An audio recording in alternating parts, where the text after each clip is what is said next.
human papilloma. Okay, and the human papillomavirus is a sexually transmittable infection. So you can get it from non-barrier protected intercourse. I say non-barrier protected kasi you might say, it's protected intercourse naman doc kasi I'm using contraception. But your medical contraceptives and even your IUD will not protect you against infections and against particularly cervical cancer or the HPV infection. Other risk factors for cervical cancer will include smoking, sexual history of having more than 5 sexual partners, history of chlamydia infections, long-term OCP use, according to the literature about exceeding 5 years of continuous oral contraceptive use will increase your likelihood of getting cervical cancer. But stopping that oral contraceptive pill use will also decrease your risk of getting cervical cancer. A low produce diet or a diet low in fruits and vegetables can also predispose you to developing cervical cancer. Other risk factors are in the next slide, which are immune problems or medical conditions that bring down your immune system. Since HPV related cervical cancer is the number one kind of cervical cancer around, having a low or a depressed immune system will cause you to be more frequently and more easily affected by infectious substances, such as your HPV or your human papillomavirus. That's why it increases your risk. So, economic status, according to literature, also to studies worldwide, having a low socioeconomic status is a risk factor for developing cervical cancer. There's no particular reason for it that was given, but it is listed as one of the risk factors. Pregnancy history, particularly of an increased number of pregnancies. More as if I remember right, it's having 7 pregnancies or more, not including and that 7 pregnancies will be whether regardless of if you've delivered or not.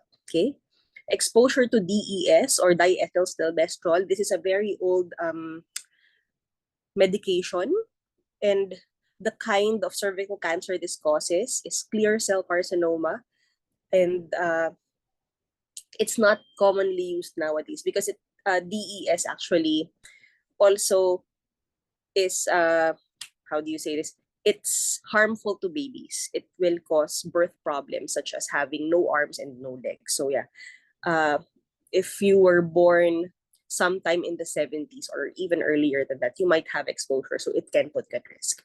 And of course, family history. There are different kinds of cervical cancers, and there are different associations with family history. But suffice to say that having an increased cancer history in your family will also mean an increased cancer risk for you, including cervical cancer. Okay, so where is the cervix? Yun nga, as I mentioned, the cervix is that neck. Cervix. Cervix literally means neck. So it's that neck of your uterus. It's that bottommost portion. So it's boxed in purple here. And that's where your uterus and your vagina meet in women. Okay, so cervical cancer is a cancer of your cervix. So the cancerous cells can grow anywhere in that cervix. It can grow in the inside part of it where it joins with the uterus. It can grow outside where it meets with the vagina. So it can be anywhere and using any of the cells of your cervix. And cervical cancer can spread. As with other cancers, it usually is able to spread to different parts of your body. The most common sites of spread are your vagina, so it goes down, uterus, where it goes up, or it can go outward to what's called the parametry or the supporting tissues of your uterus right outside, the rectum, which is directly behind your uterus, and also your urinary bladder, which is right in front of your uterus. Okay. Now, before we go on to your next slide, I said earlier, like a few slides earlier, that HPV is a risk factor for developing cervical cancer because the most common kind of cervical cancer, not just here in the Philippines but worldwide, is what's called squamous cell carcinoma. And squamous cell carcinoma is an abnormal growth of your lining tissues of your skin tissues. Okay, And your cervix is made up of squamous cells, and the HPV virus thrives and uh, messes up those squamous cells. The more benign kinds of HPV, like the strains 1, HPV 1 and 2, usually are causes of warts. So if you see warts on your face, warts on your hands, don't worry, they are not caused by touching toads. Alam ko, it's an urban legend among Filipinos. I'm not sure if abroad it's also the same. That touching frogs or touching toads will cause warty growths on your hands. Siguro kasi the skin of toads are a bit warty, right? Like parang may butlig-butlig sila. But in reality, the warts that we get are actually viral infections. So yeah, the HPV 1 and 2 strains are common causes of your facial warts, your regular skin warts. And these warts can actually grow to become cauliflower-like lesions. I've seen a huge cauliflower-sized wart from before, and it was right smack on the uh, at the space in between the vaginal opening and the anus of a pregnant woman. So it can grow to that size really. And other strains of HPV can cause cancerous growth. So it can cause for women cancer of the cervix, but also it can cause cancer of the vagina, cancer of your vulva, cancer of your anus. So even in guys, it can cause cancer of your anus, even cancer of your rectum. There have been rare cases reported of HPV-related cancers on the mouth, the oral cavity, and even the esophagus. The esophagus was actually such a surprise for me when I learned about it, because how do you the esophagus, yeah, it's made up of squamous cells, but how will HPV get to your esophagus, right? So the changing sexual practices nowadays predisposes us to develop HPV-related cancers in all these different parts of our body where our secretions can go. So the mouth, the throat, your esophagus, maybe later on, even with your, what do you call this? Maybe even your stomach, your intestinal tract, we might be able to find HPV-related cancer somewhere there. Okay, next slide, please. So who should be screened? Who should be checked for possible cervical cancer? Sorry for the coughing. Don't worry, it's not COVID. I'm just allergic. Okay. So yeah, be cervical cancer aware. This slide says, right? So common symptoms of suspected cervical cancer. Number 1 is unusual vaginal bleeding. So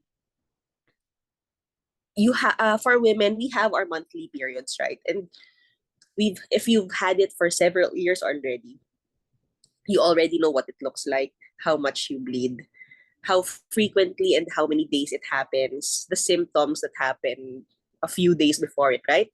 Like the usual hormonal problems.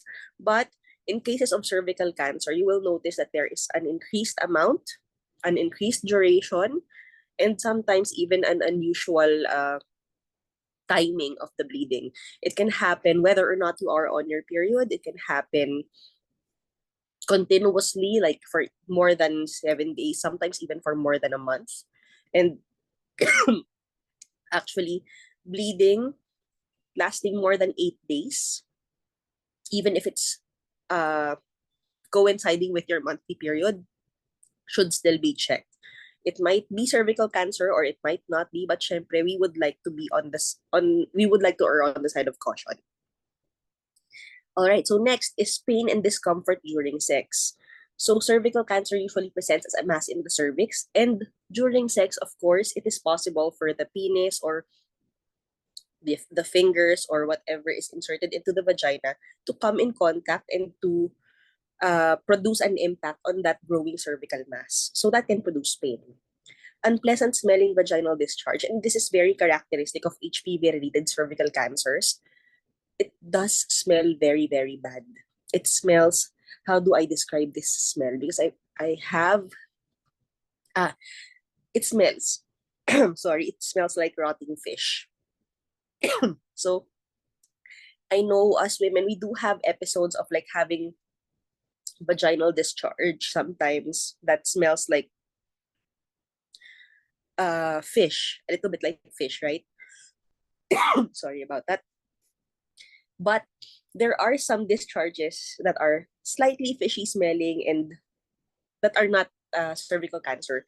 Particular talaga for squamous cell carcinoma of the cervix, it smells very bad and it's unmistakable. So if you have a very pungent aroma coming from your vagina or your vaginal discharge, please seek consult for that. Okay, and this one, bleeding after menopause. So menopause should be a time when sorry, menopause should be a time when women stop bleeding completely, like no more monthly periods, no nothing. There are some women who bleed a little bit after menopause because their uterus gets atrophied, so the drying up of the uterus inside can cause small amounts of bleeding. But uh, any kind of bleeding after menopause is something that's worth investigating. It's not worth dismissing.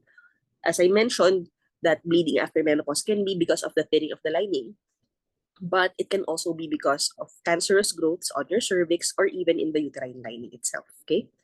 Next, leg pain. And this is quite an unusual symptom, right? Like your cervix is part of your vagina and it's part of your uterus, it's inside your vagina. So why will your legs be affected? So, especially in cases of advanced cervical cancer, your lymph nodes, or in Tagalog, yung mga kulani natin, they can grow because the cancer can spread to your lymph nodes. And the lymph nodes that drain your cervix, or the place where uh, some of the cancer cells go from the cervix, are the lymph nodes that are in your singit. Okay, so because of that growth there, these lymph nodes can compress surrounding structures, including the blood vessels and nerves supplying your legs. So that will definitely translate into leg pain. So, of course, leg pain should not be looked at isolated na parang, ay, sumakit yung legs ko, baka may cervical cancer na ako. Also, syempre, look into what happened your before the pain, and also check if there are any associated symptoms that you have. So, pelvic pain. Pelvic pain is a very tricky phenomenon for us women because it happens when we have our periods. It can happen sometimes when we have sex. And it can happen when we ovulate. So it's very tricky. But pelvic pain that's persistent, that's more painful than your usual, should always be investigated. Weight loss is very common among patients who have cancer because the cancer cells compete for the nutrients that you eat. So you end up getting, it's like having a parasite in your body. So if you eat as usual but you keep losing weight, it's worth investigating. Also, if you lose your appetite when previously you were a very good eater, that's also a reason to investigate because cancer in general will also make you lose your appetite and give you other constitutional symptoms like weakness, frequent tiredness. So yeah, weight loss should always be investigated also. Unintentional weight loss should be investigated. Kasi baka naman naglo-lose ka talaga na weight kasi you're doing your best to lose weight. Okay? And this last one is constant fatigue. Yun nga, as I mentioned,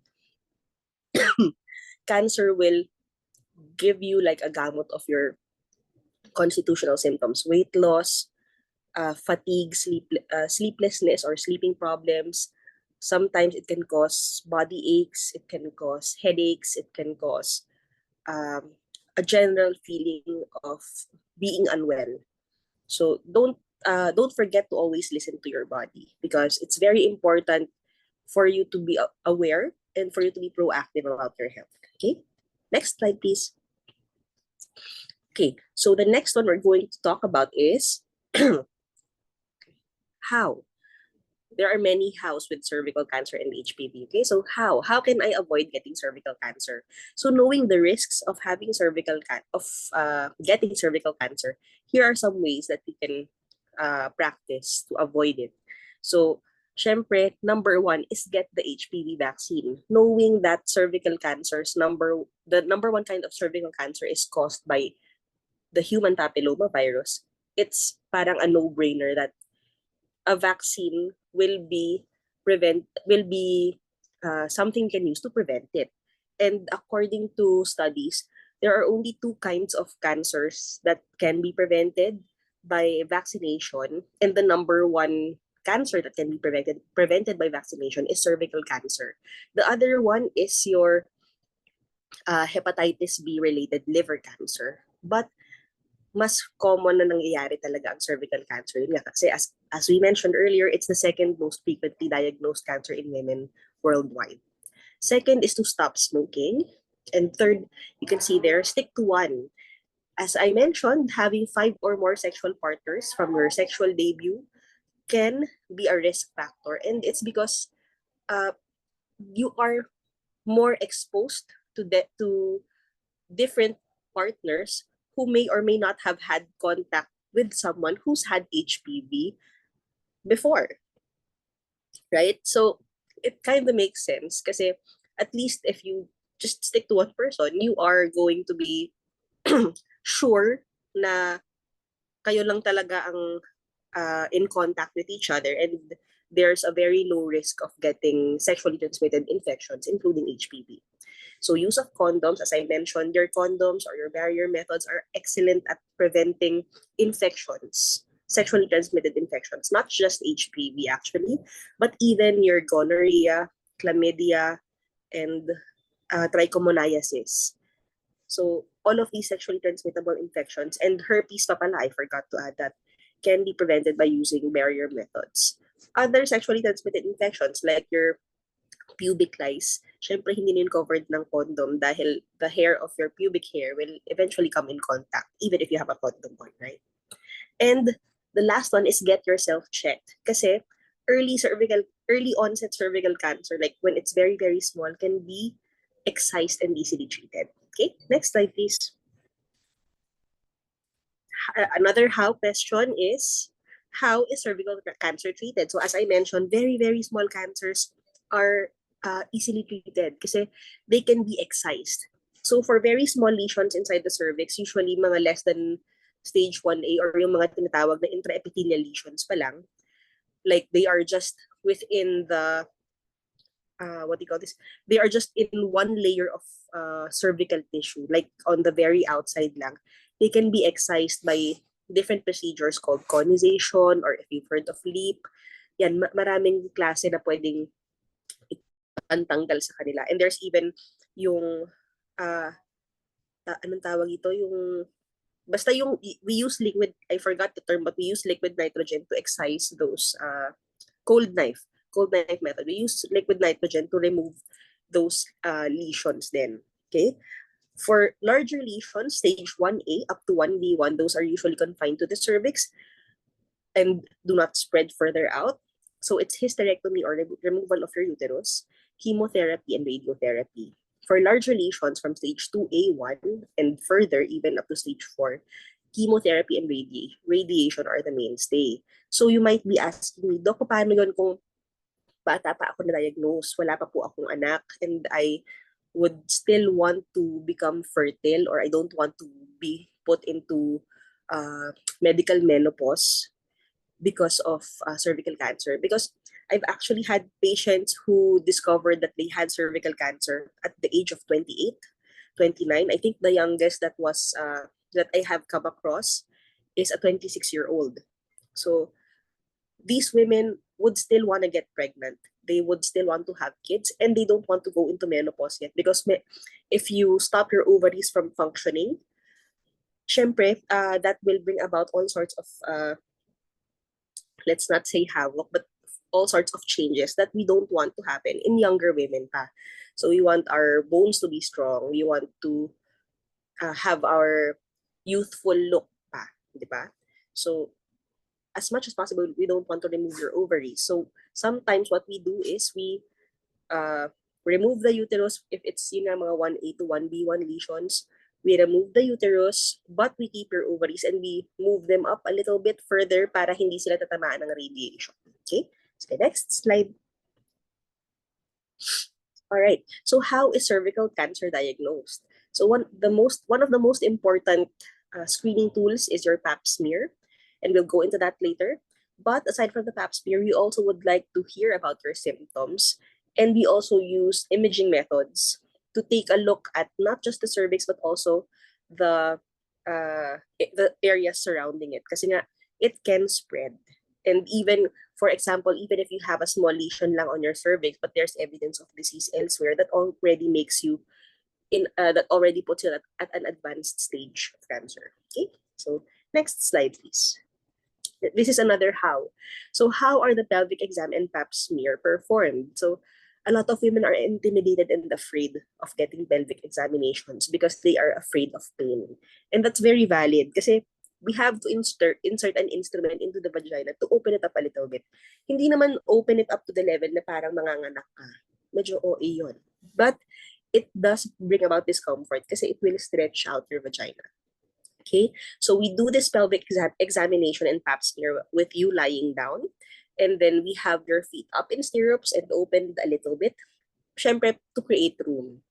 Now, you see here in the column number 3, this is kind of what your speculum looks like. The next slide will show us what it actually does look like, and we insert a speculum of an appropriate size into your vagina and open it up a little bit so that we can see your cervix very clearly. And that's important for us kasi when we do your pap smear, we have to use a cotton applicator or parang a silicone brush to swipe your cervix. And if we're not able to see it properly, we will not be able to get the swab that we need. Okay, and then after we examine the cervix and get that sample, we insert 2 fingers into the vagina. So yeah, 2 fingers lang ha, don't worry. So 2 fingers into the vagina, and then 1 hand on your belly to check the cervix, the uterus, and even your ovaries. Sometimes, especially if there's a lesion na nakikita namin or that we're able to feel, we have to do what's called a rectovaginal examination. So 1 finger will be inserted into the vagina, and the other finger, usually the index finger will be in the vagina, the middle finger will be inserted into the anus and into the rectum, and we press them together and swipe from side to side to see if there's any, or to feel if there's any lesion in the tissues surrounding the uterus, around inside the rectum or around the rectum, and in the surrounding structures. Okay, next slide, please. So this picture shows us the usual things that we use for a pap smear in the pelvic examination. And look, at the top on the left side, it's very important na nandyan siya. That's not a COVID rapid antigen test. That's a pregnancy test, okay? So it's important for us to do a pregnancy test kasi your cervix kind of looks a little bit different when you're pregnant. It everts, so the tissue that's supposed to be on the inside goes out a little bit. So your cervix will look different if you're pregnant. So we might mistake that everted cervix for having like a weird growth in the middle. Ayun pala, buntis ka lang. So we don't want to overtreat, definitely. So you can see there's a lubricant, and on the far right side, there are 3 different sized speculums. So, or specula. What's the true plural of that? Basta yun, mga speculum natin siya. So, as you can see, they are differently sized. So, of course, women who've had prior vaginal deliveries can accommodate and will need a larger speculum than someone who has never given birth before and is a little bit younger. Kasi the tissues are a little bit more lax in the vagina after you've given birth. So you will need something that will be able to parang push them out of the way more effectively. Now, we don't want to use syempre the big speculum on someone who only has a small vaginal opening kasi masakit yun. We don't like that. Okay? So you will also see, so you can see this blue, yung parang blue stick with a white arrowhead on top. Don't worry, that's not a metal arrowhead. That's what I was saying earlier, yung silicone brush tip. So it's arrow shaped so that it accommodates the shape of your cervix. So that white point at the end is put into the opening of your cervix, and then We just swipe it around and that's it. That's done. It's not supposed to hurt actually. The swiping or the swabbing itself shouldn't hurt. The usual discomfort is felt when the speculum is inserted. Okay, you might be there are other instruments here that you can use to get the sample. So there's a cotton applicator, yung parang malaking cotton buds. Underneath that, that's a spatula. I think it's the Ayer spatula. It's parang weird heart shape. So that also accommodates the shape of the cervix. And then the large metal instrument na mahab, the long large metal instrument underneath the spatula is a tenaculum forceps. And typically we don't use that during a pap smear, so you don't have to be afraid. We only use that tenaculum forceps when we are doing either a curettage or when we're inserting a biopsy instrument. But for your pap smear alone, we don't use that. The bottom small scissor looking thing, that's your Kelly forceps or your mosquito forceps. So we don't use that naman routinely. We might use it to hold on to like a piece of gauze or cotton that we use to clean the area afterwards. But other than that, we don't pinch your cervix with that. And of course, syempre, we need to use gloves for this procedure. Okay? Sige, next slide. Okay. So how do you prepare for a pap smear test? All right, so you can see here that your conventional pap smear, because there are two kinds of pap smear actually, the conventional smear and the liquid prep. The conventional pap smear is often done using your cotton applicator or the Ayer spatula. And after we swipe your cervix, we smear those samples onto a glass slide, and that's stained and looked at under the microscope. So that's 850 pesos daw at high precision.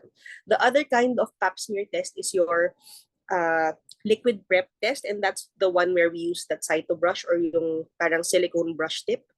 And after swiping, we take out that white brush tip and we just submerge it into this liquid medium. And that's what the pathologist will look like. Okay. So how to prepare? Number one, of course, get your test at a reputable diagnostic center. Kasi it does take experience for your gynecologist and also for your pathologist to do things right. Definitely, you will experience discomfort, but your gynecologist can minimize, sorry, I have my daughter here, that discomfort with experience.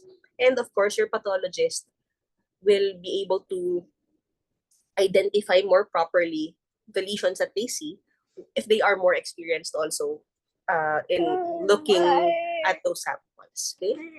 And then it says here, and this is very important, please do not have vaginal sex for actually not just 2 days, but sometimes we even say 3 days before the examination. And why is that? We need you to not have sex. Sorry about that. Okay, we need you to not have sex before your procedure because number one, it will cause a little bit of inflammation on your cervix, and that will show up in your pap smear. Second, we will be seeing the sperms during the examination, and that can mess up the results. Tapos next, do not use tampons, vaginal creams, or medications, and birth control foams or jellies, lubricants, and douches for at least 2 days before the test. And that's basically the same thing because it can cause inflammation to your cervix, and that will show up in the test. And it can also alter the environment inside your vagina, leading to more discomfort and leading to erroneous results sometimes. Okay, so it says also here to schedule the appointment at least 5 days after your period ends because we don't want there to be any blood because blood will also mess up the results of your test. The sample collection should not hurt, as I said earlier, but may feel uncomfortable because of that speculum. Okay, and that test itself just takes a few minutes. So yeah, kasi we put in the speculum, we do the swiping as long as we see the cervix completely. So that test shouldn't take more than 5 minutes. All right, next slide, please. So how are the pelvic exam and pap smear performed? Yun na nga. So in a regular setting, we do that test, no problems, okay? But there are low-income settings that don't have pathologists around or that may have a pathologist around, but they don't have a good laboratory setup. So in those cases, us gynecologists can do what's called a visual inspection with acetic acid, or a VIA.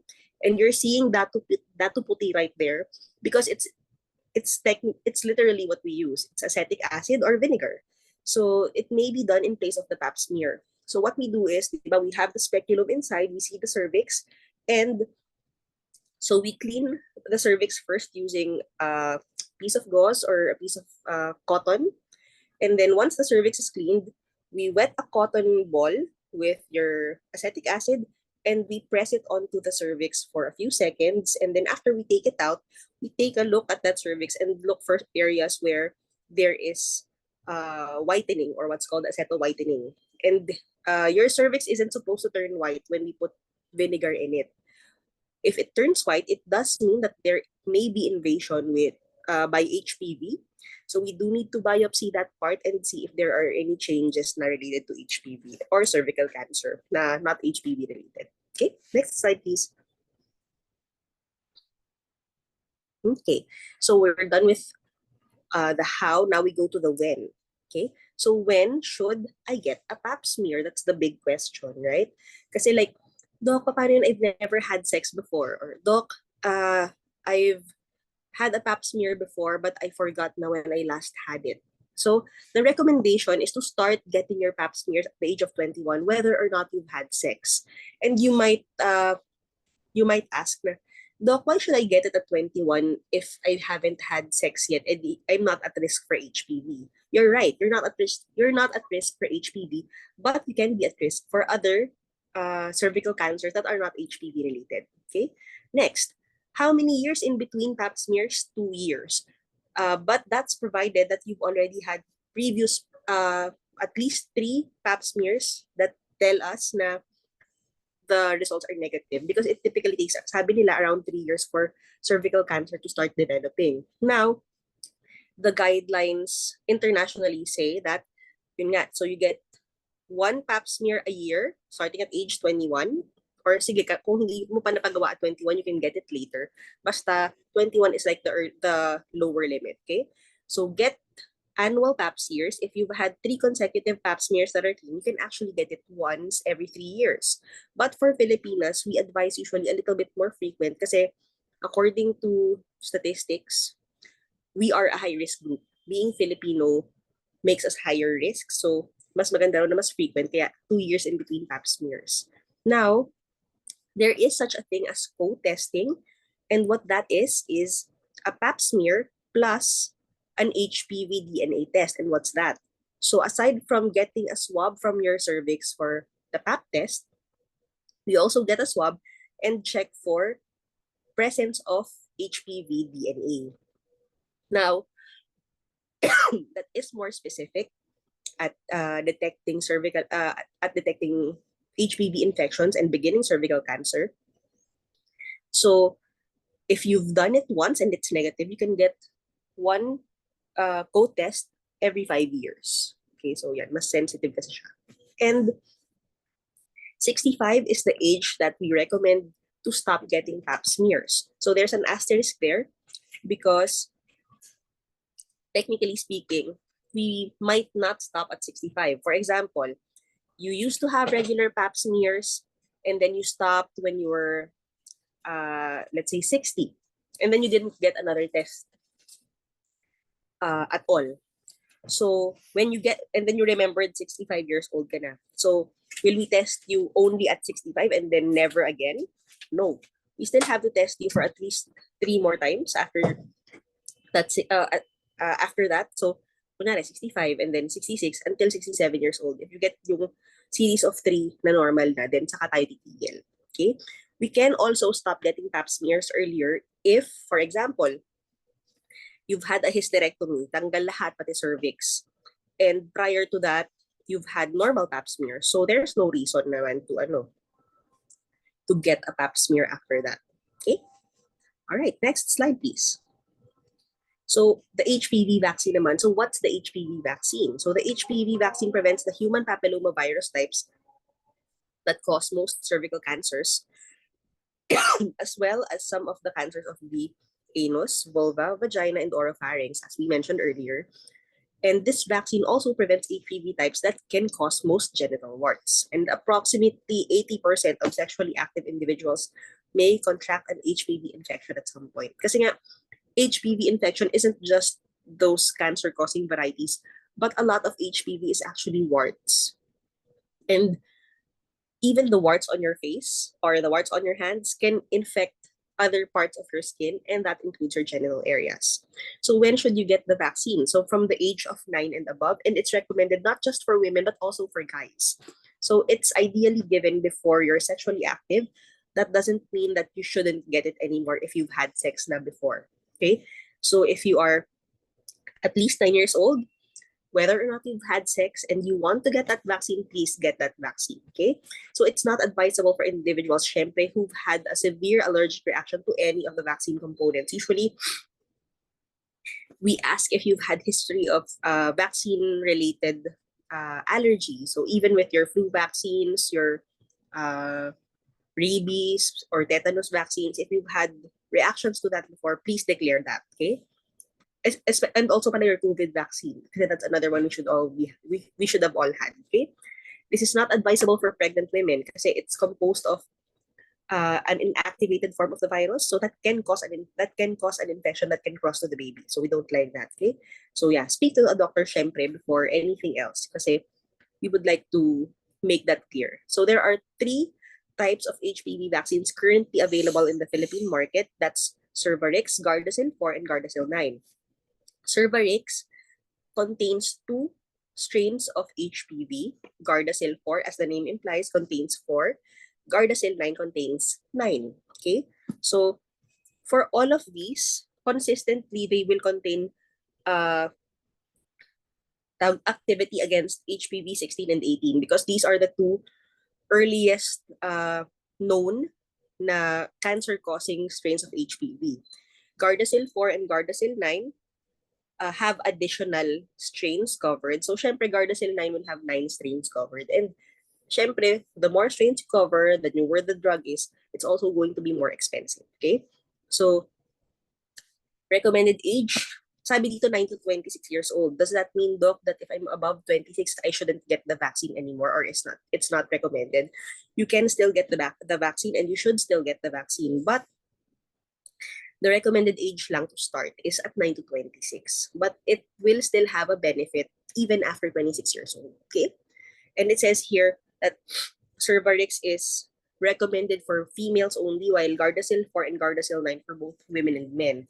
And what they say is that this is because HPV 16 and 18 only show up in women. It only is active inside women's bodies. But itong sina 6, 11, and the other strains are also active in men's bodies. That's why we get men who have HPV-related anal cancers, penile cancers, and cancers of the mouth and throat, right?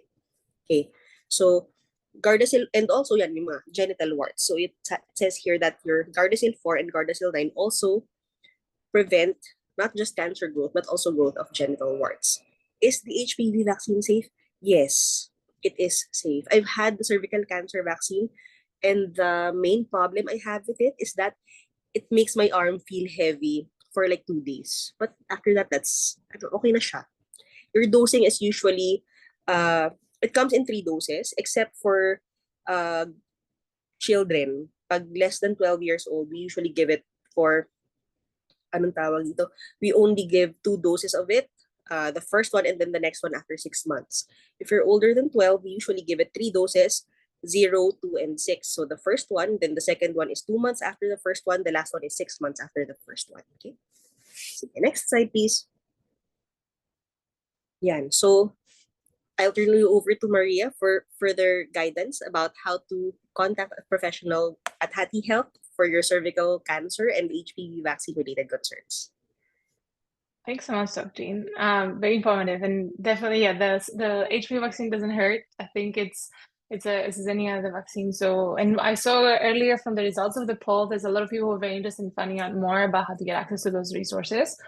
So, I think for some of you who already scanned the QR earlier and they found more about Hati Health, so you can already book a consultation if you want with one of our doctors. And you can also get the test for pap smear test. So this is available through our High Precision partnership. You can already purchase on Hati Health and then go seamlessly on High Precision Ranch to get it alongside other diagnostic tests, such as, for example, for PCOS or for menopause. We also have a psychologist on our team. And before we go to Q&A, just want to quickly do, if you want to try again to sign up, I'm just gonna put the QR here. But I want to check if there's any questions, because we do have some questions that I've reserved already. But if you like to type questions for Dr. for the Q&A, feel free to type them in the box underneath. So maybe, Doc, I want to start with a quick question. If you, I'm going to try to pin both of us. There you go. Sure. So yeah, so there's a question that we got from one of our patients. So if there's a history of cervical cancer, is there a difference in terms of frequency through which you need to get the pap smear? If there's a family history of cervical cancer. If there's a family history of cervical cancer, no, there's no difference as to the frequency. You still will need an annual pap smear for at least 3 years, and then depending on if you're going to get a co-test or a regular pap, it will be every 3 years or every 2 years since we're Filipino, or every 5 years for the co-testing. Got it.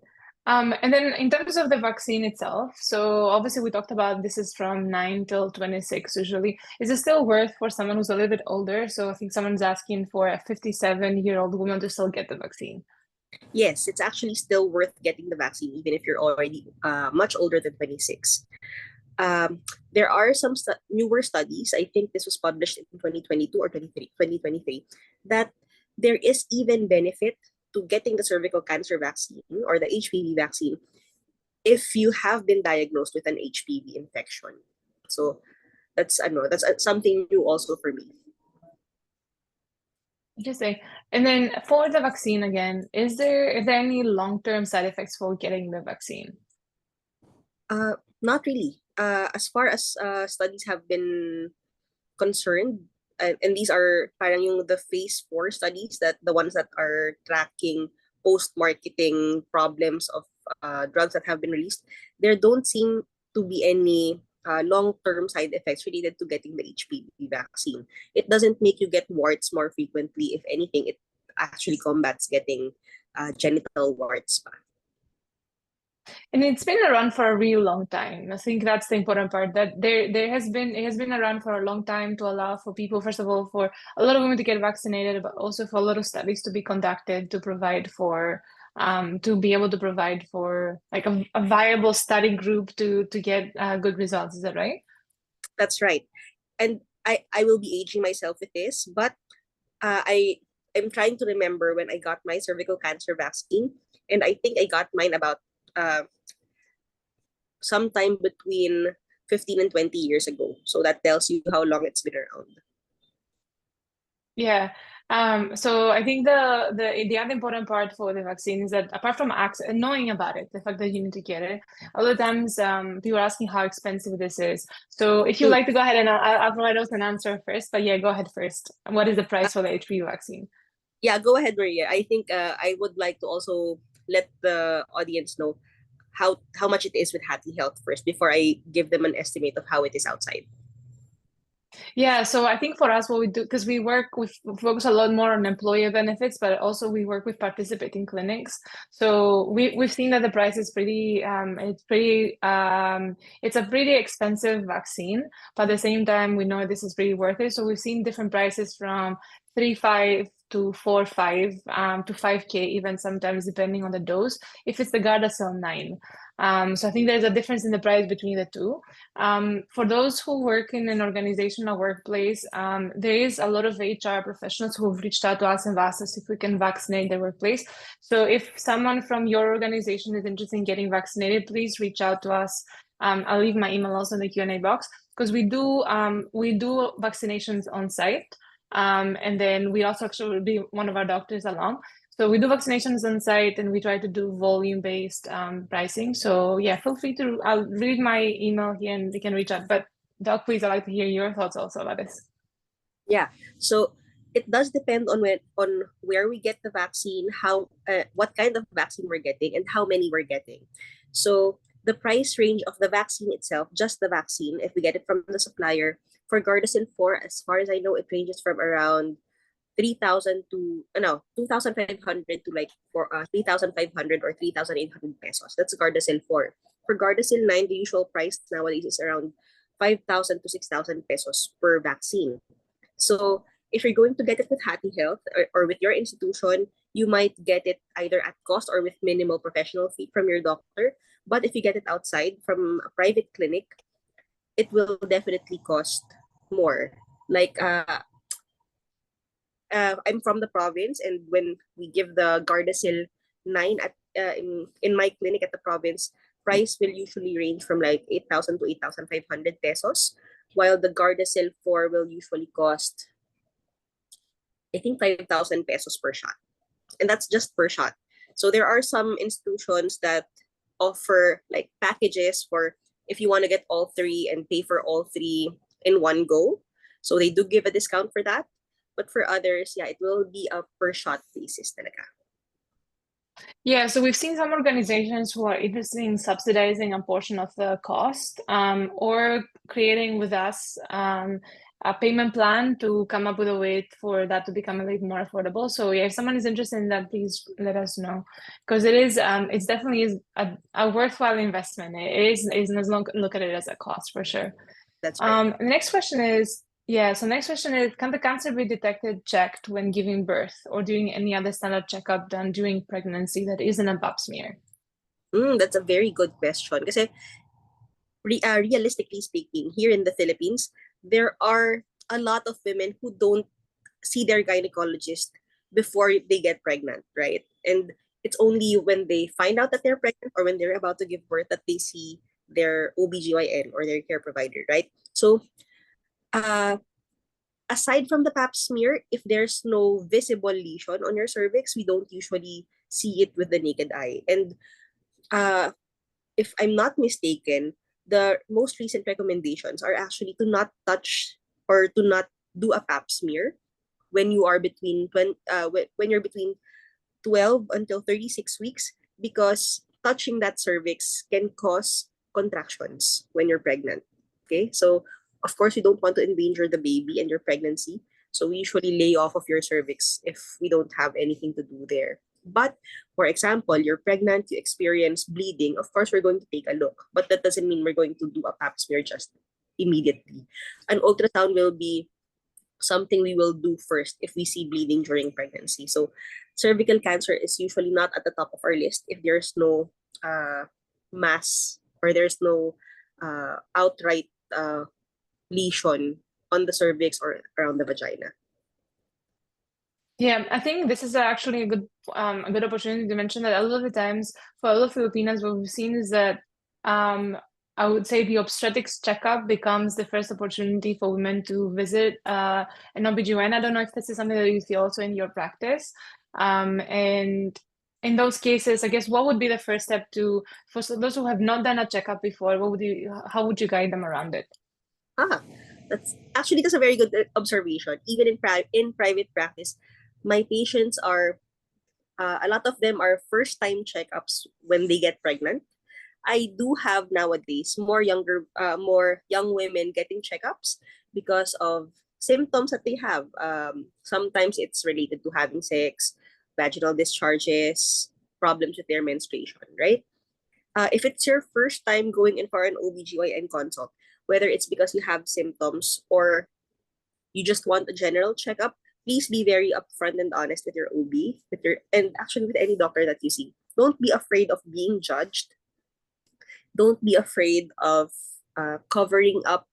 Don't be afraid of like getting scolded. It's not our place to scold you. We're not your parents. We're just here to help you get healthier, get better, and understand what's going on in your body. So for me personally, when I see my patients, I tend to ask uncomfortable questions sometimes. Even if your doctor asks uncomfortable questions, if you see that it's related to what you're going in for, then please answer honestly.